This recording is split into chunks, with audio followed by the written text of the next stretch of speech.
They never picked up a weapon. They didn't march into battle. They didn't choose sides in a war they didn't start. And yet, over 1.5 million children were murdered during the Holocaust. Not because of what they did, but because of who they were. Boys and girls, infants barely old enough to speak, teenagers just beginning to dream, all caught in the storm of one of history's greatest atrocities. Some were killed in gas chambers, their hands still clutching a favorite toy. Others died in ghettos, starved, frozen, forgotten. And some were experimented on like lab rats, stripped of dignity, identity, and innocence. The Holocaust is often told through numbers. 6 million Jews murdered, 11 million total victims. Statistics, charts, footnotes in textbooks. But behind every number, there was a name. Behind every name, a face. Behind every face, a story. A girl named Hannah, who loved painting butterflies. A boy named Petter, who dreamed of space and drew the earth as seen from the moon. A teenage girl named Anne, who believed in goodness even while hiding in fear. These were not just Jewish children. They were Romani, they were disabled, they were political prisoners, they were labeled undesirable, and that label cost them their lives. This is not just a story about death. It's about stolen futures. It's about lullabies silenced too soon. About the questions that were never answered. About the birthdays that were never celebrated. And yet, some survived. A few escaped. Some were hidden behind walls, under floorboards, or in the arms of brave strangers who defied an empire. Their stories remain. Their memories endure, if we are willing to remember. So today we peel back the pages of history to tell their stories. Not as statistics, but as human beings, as children, as dreams never fulfilled, as lights extinguished too soon. Because when we remember them, we restore their names, we give them back their voices, and we ensure that their suffering and their courage will never be forgotten. This is their story. These are the children of the Holocaust. The Holocaust did not begin with gas chambers. It began with words. Hateful words whispered in streets, lies printed in school books, poison disguised as politics. When Adolf Hitler came to power in 1933, he didn't immediately unleash violence. He unleashed a vision. A dream twisted into a nightmare of a racially pure Germany, one that had no room for Jews, Romani, disabled people, or anyone who didn't fit the Aryan mold. Children were not exempt. In fact, they were one of the first targets. New laws stripped Jewish families of their rights. But it was in schools that the Nazi machine began its most insidious work. Children were indoctrinated, slowly, systematically, completely. Jewish children were expelled, mocked, shunned. Teachers stopped calling on them in class. Classmates were told to avoid them. For your safety, the Nazis said. In textbooks, Jewish children were portrayed as dirty, diseased, inferior. The 1938 children's book, The Poisonous Mushroom, taught German youth that Jews were like fungi, dangerous, lurking, ready to poison society. A Jewish boy might read that book and realize it was describing him. In towns and cities across Germany, once friendly neighbors stopped saying hello. Playmates disappeared. Birthday invitations stopped coming. Suddenly, Jewish children were surrounded by silence. A young girl named Ruth Elias later recalled how confused she felt. One day, I was German. The next, I was nothing. I hadn't changed, but the world around me had. The Nuremberg laws, passed in 1935, made it official. Jews were no longer citizens. They had no protection under the law. Jewish children were no longer German, even if they were born in Berlin, spoke perfect German, and saluted the flag every morning in school. This legal erasure of identity was deliberate. If children could be made invisible, if they could be labeled not as people but as problems, then the public wouldn't resist what came next. the Nazis understood something horrifying. If you teach hate young enough, it becomes normal. And so the groundwork was laid. By the time Germany invaded Poland in 1939, antisemitism wasn't just policy. It was belief. It was culture.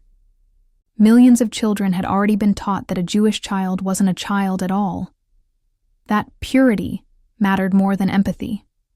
That fear was more powerful than friendship. And for the Jewish children still in Germany, the message was clear. You are not one of us, and soon, you won't be here at all. By the end of 1939, Hitler's war machine had swallowed Poland, and with it, millions of Jews. Among them were nearly 1 million children. To the Nazis, they were a problem. The solution? Confinement. Thus began the ghettos. In cities and towns across occupied Europe, Jews were ripped from their homes and forced into walled-off districts, dirty, overcrowded, and sealed from the outside world. In Warsaw, over 400,000 people were crammed into just over 1 square mile. Entire families lived in a single room. Toilets overflowed. Diseases spread like wildfire. And for children, the world narrowed to just a few filthy blocks. There were no schools, no playgrounds, no light. 7-year-olds who once played soccer in the streets of Krakow were now lining up for moldy bread. 5-year-olds who once giggled in kindergarten were now watching their siblings die of typhus. And yet, children adapted. Some became couriers, smuggling messages or food through tiny holes in the ghetto wall. Others squeezed through sewer tunnels to find potatoes or flour. They risked being shot, and many were, but they kept going. A 12-year-old named Abramek Koplowicz, trapped in the Łódź ghetto, wrote a poem. When I grow up, I'll fly far away to lands of light and endless day. He never got the chance. The youngest children often didn't understand what was happening. But they felt the hunger. They saw the fear in their parents' eyes. They knew this was not home. In Vilna, a young girl named Rachel described holding her baby brother's hand as he slowly stopped breathing from starvation. She tried to sing to him. She thought maybe music could keep him alive. No child should ever have to learn what silence sounds like when death arrives. Despite it all, some tried to hold on to their humanity. Families celebrated Hanukkah with candle stubs. They told fairy tales by candlelight. They whispered bedtime stories about freedom, not fear. Inside the walls of the ghetto, children became old before their time.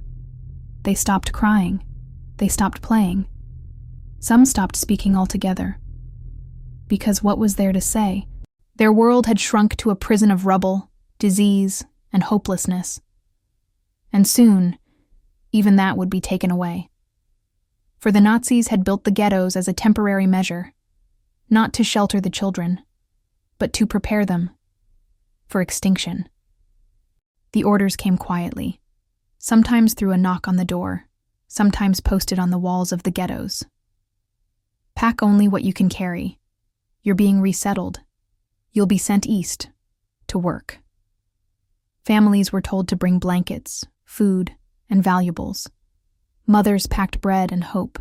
Children clutched toys, not knowing this was goodbye. Then came the trucks, the shouts, the barking dogs, the rifles. Children were torn from homes or rounded up in the streets. Some were grabbed from hiding places under floorboards. Others ran to their mothers, only to be struck with rifle butts by uniformed men who saw them as cargo, not children. And then, the trains. Ordinary freight cars, once used for livestock, were now stuffed with human beings. 80 to a car. Sometimes 100. No windows, no food, no water, no toilets, no air. Infants suffocated in the arms of their mothers. The elderly collapsed. Children cried until they had no tears left. Journeys lasted hours, sometimes days. One survivor, just 10 years old at the time, remembered chewing on the edge of her dress to keep from screaming. The silence inside those trains was not peace. It was terror. No one knew exactly where they were going, but rumors had spread. whispers of gas chambers, camps with names like Auschwitz, Treblinka, Sobibor. Still, some clung to hope. Maybe they would work. Maybe they would survive. But the Nazis had a different plan. The train tracks led not to new homes, but to gates marked with lies. Arbeit macht frei. Work sets you free. At Auschwitz, selections began the moment the doors opened. Men to the left, women and children to the right. One SS officer pointed with a finger. Life or death decided in seconds. Babies were often torn from their mothers and thrown onto trucks. Elderly women were told they would get a warm shower. Toddlers were led hand in hand to the gas chambers. Children under 14 were rarely spared, unless they could lie about their age, unless they looked strong, unless they were twins and caught Mengele's eye. Inside the trains, time stopped. But at the camps, time ended. Most of the children deported never walked back out of those gates. Their journey was not to labor, it was to death. A journey on steel rails, powered by hatred, fueled by silence, and bound for oblivion. Auschwitz was not just a camp. It was a machine, designed for death, refined for efficiency, and fueled by indifference. When children arrived, most never stepped off the ramp alive. They were too small, too weak, too useless for labor. Mothers with infants were sent immediately to the gas chambers. Twins were sometimes spared, not out of mercy, but for experiments. Those old enough to lie about their age, to say they were 16 instead of 13, had a chance. A brutal, terrifying, slim chance. The rest were murdered within hours. For those who did survive selection, life in Auschwitz was worse than death. They were stripped of clothes, of names, of dignity. They were shaved, tattooed, and thrown into wooden bunks too small for their bodies. There were no toys, no lullabies, no warmth, just cold, rot, lice, and silence. Children were given half a bowl of watery soup a day, if they were lucky. They stood for hours in freezing weather during roll calls. Many collapsed. Others were beaten for moving too slowly. The camp was ruled by fear. If one child escaped or was caught stealing bread, others were punished, sometimes executed, as examples. And then, there was Josef Mengele. He was called the Angel of Death. But there was nothing angelic about him. Mengele had a fascination with twins. He would select them personally. Twins were given better food, but only so they'd live long enough for his experiments. He injected chemicals into their eyes to see if he could change their color. He deliberately infected one twin with disease, then killed the other to compare their organs. No anesthesia, no compassion, no regard for life. Survivor Eva Moses Kaur, a twin, later recalled, "We were human guinea pigs. Every day we lived was a fight for the right to breathe." Children in Auschwitz learned to stop speaking, to hide, to disappear. Some clung to each other, forming secret families with older prisoners. Others stopped smiling altogether. A boy named Thomas Björgenthal, just 10 years old, survived. Years later, he said, "Auschwitz took everything, except my will to live." But for most children, that will was never enough. They died unknown, uncounted and unmourned, buried in ash, scattered in wind. Their innocence was not lost. It was stolen, and it was never returned. There is a particular kind of cruelty that exists when science is stripped of ethics, when knowledge is pursued without humanity, when children become test subjects. In the Nazi concentration camps, the term medical experiments became synonymous with torture, and no name is more infamous than Dr. Josef Mengele, the so-called Angel of Death. Mengele worked at Auschwitz, where he held absolute power over life and death. But what fascinated him most were twins. Twins were his obsession. He believed they held the key to unlocking the secrets of heredity, genetics, and creating the perfect Aryan race. Upon arrival at Auschwitz, any set of twins was immediately separated from the rest of the prisoners.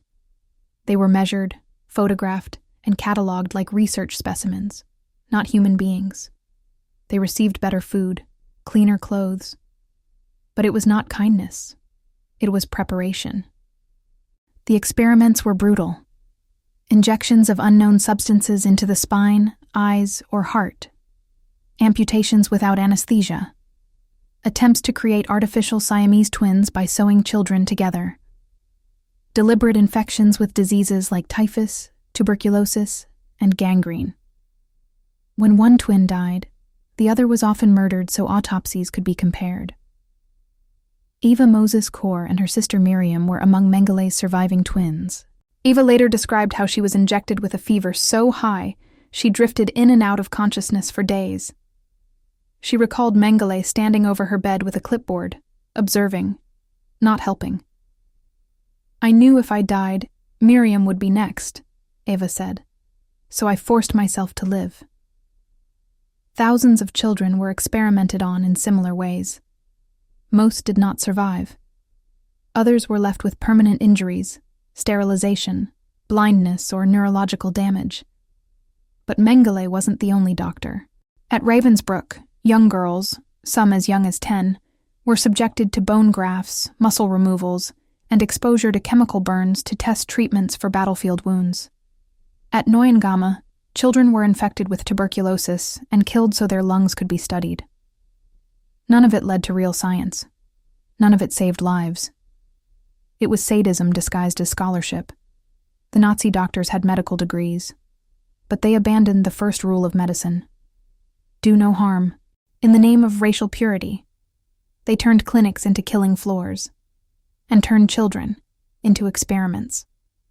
Their crimes would later be revealed at the Nuremberg trials, but justice could never undo the pain. Not every child wore a yellow star.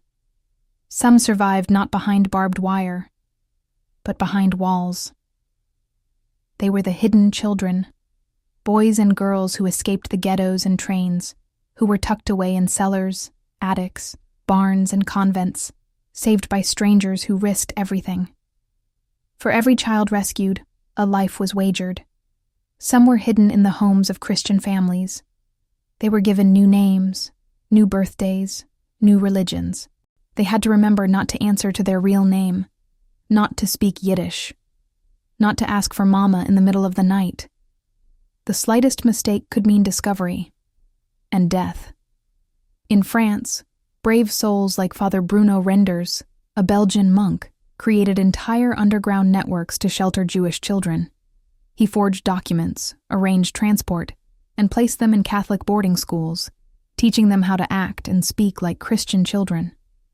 In Poland, Irina Sendler, a social worker, smuggled over 2,500 Jewish children out of the Warsaw Ghetto. She hid them in suitcases, laundry baskets, even toolboxes. She wrote each child's real name on slips of paper and buried them in jars beneath an apple tree, hoping one day they could be reunited with their families. Most never were. In the Netherlands, a young girl named Anne Frank lived in a secret annex for over 2 years. She wrote about boredom, fear, and dreams. She wrote about being a teenager in hiding. Her diary would become a symbol of lost innocence, and one of the most read books in the world. But not every story ended in tragedy. Roman Kent, hidden in a barn as a boy, later said, "The silence was suffocating, but I was alive, and I never forgot who gave me that chance." The people who risked their lives to save Jewish children are now known as the righteous among the nations. They were farmers, priests, teachers, nuns, neighbors. They had no weapons, only courage. In a world that surrendered to fear, they chose resistance. In a time of cruelty, they chose compassion. And for thousands of children, their choice meant everything. They may not have stopped the war, but they saved a generation. Not with guns, but with goodness. Liberation didn't come with celebration. For the children of the Holocaust, freedom arrived, too late. In January 1945, Soviet troops reached Auschwitz. They expected resistance. They found silence, barbed wire, ashes, and children, barely alive. 7,000 prisoners remained. Many were children, too weak to stand, too traumatized to speak. Their faces were gaunt, their heads shaved. They wore tattered uniforms, with blank eyes that had seen too much. One Soviet soldier later said, "We didn't know if they were dead or alive. They looked like shadows." At Buchenwald, American soldiers discovered hundreds of boys, some hiding under corpses to avoid execution. They greeted their liberators not with cheers, but with fear. Was this another trick? Another transport? Even after the gates opened, survival was far from guaranteed. Children had tuberculosis, typhus, open wounds, and malnutrition. Some died days after liberation, their bodies too broken to recover. Many couldn't eat normal food. They had to relearn how to chew, how to sleep without nightmares, how to speak. And there was the crushing loneliness. Most had lost their entire families. Parents, siblings, cousins, gone. Some clutched onto strangers, hoping to feel something familiar. Others refused to talk, locked in silence. The Allied forces set up displaced persons, DP camps, to house survivors. But these camps, while safer, were still cold, crowded, and confusing. Children wandered around, asking soldiers if they had seen their mothers. Most never found answers. A few were adopted, some went to orphanages, others were taken in by distant relatives. But many were simply alone, with no name, no papers, and no past. Even their birthdays were guessed. A girl named Blanca later recalled, "I had no age, no country. I was a ghost with a number on my arm." Rebuilding a life after the Holocaust was an act of defiance. Some children eventually found joy again, in new homes, new families, new countries. But childhood was over. It had been stolen, replaced by memories no child should carry. Liberation was not a clean break from horror. It was the beginning of a new kind of struggle. To understand what had happened, to grieve for what was lost, to learn how to live again in a world that had once abandoned them. They were no longer behind fences, but they were still trapped inside the past. The war ended. The camps were emptied. The survivors scattered. But the Holocaust didn't die with its victims. It lived on, in the silence, in the nightmares, in the children of the survivors. They are known as the second generation. They were born in a world their parents no longer trusted. A world that had betrayed them. A world that had watched and done nothing. Many survivors never spoke of what happened. They buried their pain deep, hoping to protect their children from the horror. But silence is not the same as healing. Some second-generation children grew up in homes filled with love, but also with shadows. There were unspoken rules. Don't waste food. Don't talk about the past. Don't cry. It won't bring them back. For some, even birthdays were mourned, not celebrated. After all, how could you rejoice when your little brother never had a birthday cake? One woman, born in Brooklyn in 1950 to Auschwitz survivors, said, "I grew up with ghosts in the hallway. I never met my grandparents, aunts, uncles. We didn't have photo albums. We had absences." For others, the trauma was louder. Parents who screamed in their sleep, who panicked when sirens rang, who wept at the sound of a German accent. These children absorbed the pain. They inherited the grief. Psychologists began to study this phenomenon in the 1960s and 70s. What they found was shocking. Many second-generation children showed signs of intergenerational trauma, anxiety, depression, guilt, even PTSD. Some studies even suggest that trauma can affect gene expression, that the children of survivors carry the emotional scars in their biology. And yet, they endured. Many became historians, teachers, filmmakers, authors. determined to tell the stories their parents couldn't. Their work became the bridge between silence and remembrance. They were raised by survivors and became witnesses themselves. In doing so, they gave voice not only to their families, but to millions whose voices were stolen. One second-generation survivor, now a grandmother, wrote, "I inherited pain I didn't experience, but I also inherited the strength that came with surviving it." They did not walk through the gates of Auschwitz. They didn't hide in cellars. They never wore a yellow star.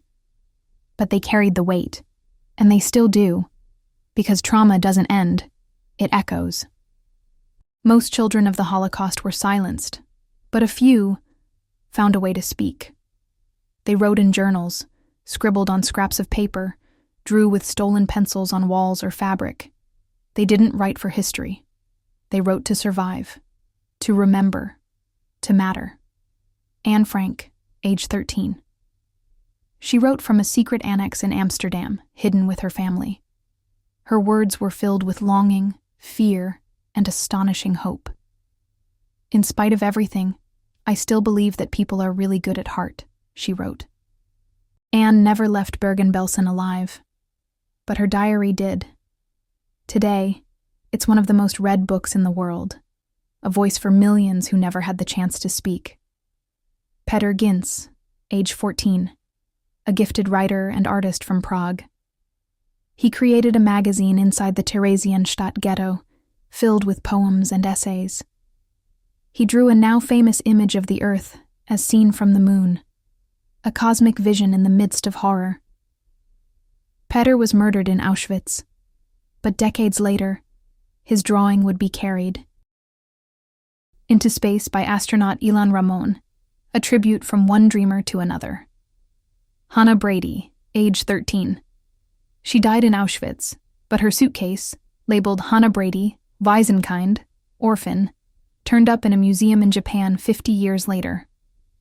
A teacher and her students began to investigate her story, uncovering the life of a cheerful, curious girl whose story had nearly been forgotten. That search became the book Hannah's Suitcase, read by children across the globe. Elie Wiesel, age 15 when deported to Kotykai, Auschwitz, he survived, but he carried the memory of those who didn't. To forget the dead would be akin to killing them a second time, he later wrote. Wiesel went on to become a Nobel laureate, authoring Night and dedicating his life to memory and justice. These children spoke not with loud voices, but with fragile hands, with courage in ink, with the refusal to disappear. They showed us what courage looks like in its smallest, most powerful form: a pencil on paper, a diary in hiding, a drawing made by a trembling hand in a world without mercy. Through their words, they reached across time, across death itself, and they remind us that even in the darkest night, there were sparks of light. They spoke, we listened, and so they live on. The Holocaust ended more than 75 years ago. The children who survived are now old, their voices quieter, their memories fading. Soon there will be no one left to say, "I was there." So the question is no longer just, what happened? The question is, what will we do with the memory? We live in a time when Holocaust denial is on the rise, when conspiracy theories spread faster than truth, when people question facts and mock the dead. In online forums, swastikas are turned into memes. In schools, some students say they've never heard of Auschwitz. In some places, the word Holocaust is just another chapter in a dusty book, skimmed, not felt. But memory is not just for history books. It's a warning, a mirror, a choice. Because the seeds that grew the Holocaust, hatred, dehumanization, silence, are not confined to the 1940s. They are still here. Every time a child is bullied for being different, every time a group is blamed for society's problems, every time people stay silent in the face of injustice, the past starts to breathe again. That's why we must teach the Holocaust not just as history, but as humanity. Not just dates and places, but names and faces. Children like David, who drew suns even when the sky was gray. Girls like Ilsa, who wrote poetry behind ghetto walls. Boys like Moshe, who whispered stories in bunkers to help his sister fall asleep. They didn't become doctors, artists, parents, teachers. They became ash. But their lives mattered, and their stories still speak, if we are willing to listen. Holocaust remembrance is not about guilt. It's about responsibility, to recognize the signs, to stand against hate, to say never again and mean it. In schools, in politics, in our homes, in our hearts. Because every generation will face a choice, to look away or to remember. And every act of remembrance, a film, a book, a conversation, is a candle in the darkness.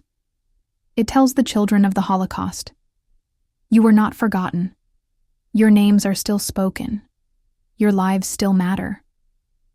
We do not remember because they were victims. We remember because they were children. You've heard their names. You've seen their stories. You've walked, if only for a moment, in their tiny, terrified shoes. They were children. They had dolls, books, crayons, and dreams. Some wanted to be teachers. Some wanted to be astronauts. Most just wanted to go home. But they never did. Over 1.5 million children were murdered in the Holocaust. Not by accident. Not in crossfire. Deliberately. Systematically. Because a regime decided they were not worthy of life. That kind of hatred is not ancient history. It did not die in the ruins of Berlin. It still lives, in whispers and shouts, in ignorance and indifference, in places where people are judged not by who they are, but by labels. This documentary is not just about the past. It's about the present and the future, because never again isn't a slogan. It's a responsibility. It means remembering the names that were nearly lost. Hannah, Peter, Ilsa, Abramek, Anne, Blanca, Moshe, and the millions of names we'll never know. It means teaching our children not just what happened, but why it happened. How hate was taught, how silence was weaponized, how ordinary people became accomplices. It means standing up even when it's hard, especially when it's unpopular to say, this is wrong. This is not who we are. We will not let this happen again. Because the children of the Holocaust were not born to be remembered for how they died. They were born to live, to love, to play, to grow. We remember them not out of guilt, but out of love, out of humanity, out of a solemn promise that their stories will not vanish when the last survivor is gone. So say their names, read their words, share their stories, and when someone says, it couldn't happen again, remind them, it already did. Not long ago. Not far away. The fight against hatred is not over. But every time you remember, every time you choose compassion over cruelty, truth over denial, light over darkness, you carry their memory forward, not just in your heart, but in your actions. Never again means now.